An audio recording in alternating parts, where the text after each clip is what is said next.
Hi everyone, it's Kino here. Today we're going to take a look at Gomukhasana. This is an important posture in the Ashtanga Yoga second series that involves a deep movement inside of the hip joint. You might be familiar with this posture called the cow face posture in English from other styles of yoga. It's a little easier if you've tried it there, so we're actually going to start off like that. From a seated position, just layer your legs right on top of each other so that the knees are stacked in. This is the more traditional or popular, you could say, way of experiencing Gomukhasana, and it's relatively easy. If you're feeling any stress in this kind of easy prep position, I don't recommend you try the traditional Ashtanga Yoga version. Remember that this comes at the very end of the second series, which is a pretty advanced practice. So if we're going to be settled in Gomukhasana, we're going to try this. This is actually a really good prep. You're going to pull your feet back so that you begin to really layer the thighs on top of each other, and you should start to feel that the heads of the femurs really kind of deepen into their sockets.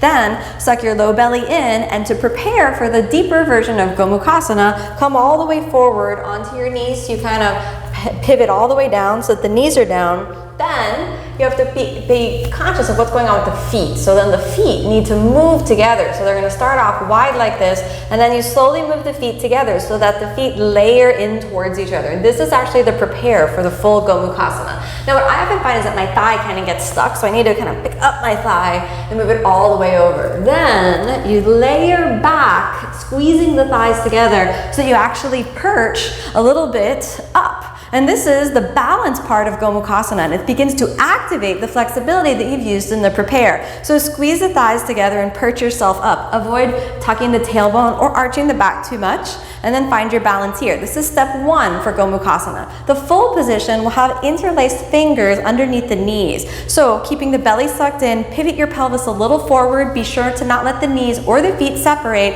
and then lean a little bit down, interlock the fingers underneath the knee, hold on tight from there, and then roll your shoulders back and pull the chin down. And this is the full position as you suck the belly strongly in and pivot a little forward into the hip joints. Keep your spine as straight as you can, chin down, gaze right at the nose tip.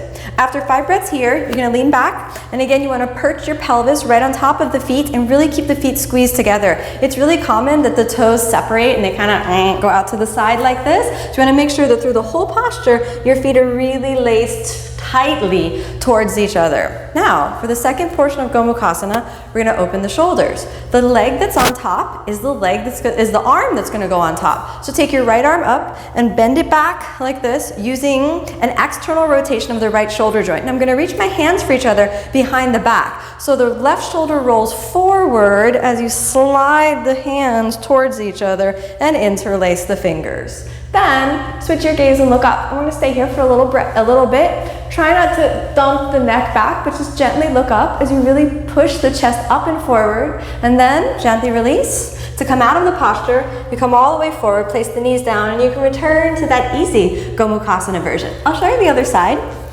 Cross the feet over, and remember, this is the easy prepare. If you're feeling any impingement in your hip joints in this easy prepare, please don't move on. You might just want to stay here. You're going to make sure that in the prepare, your hips are settled in between your feet. In fact, a nice stretch if you're feeling that there's tightness for Gomukhasana is to take this easy prepare and then to fold forward a little bit. And if you fold forward, you'll find that the flexibility in your hips is actually deepened. Okay, let's go for the full Gomukhasana. So you're going to come forward onto your knees, kind of perch yourself right up there, thread the thighs over, and when you thread the thighs over, that has to come from all the way up near the hip socket. So you don't just want to jam the thighs together, you want to layer them over, and then thread the feet towards each other, and then settle your pelvis back. So you kind of push the pelvis down right on top of the feet. Okay, the belly sucks in, avoid tucking the tailbone or arching the spine too much.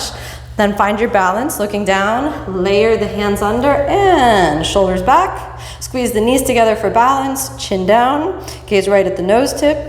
And after a few breaths, we're going to try those arms again. So that left arm reaches into external rotation, the right arm reaches into internal rotation. We reach around and you find your fingers and interlace them.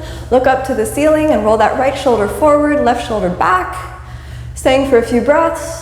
Keeping the low belly sucked in, gently release. To come out, pitch your shoulders and the knees forward, and return to the easy Gomukhasana prepare. This is Gomukhasana. It's a great hip and shoulder opener. Make sure you activate through the core and keep everything sucked in. Thanks so much for watching.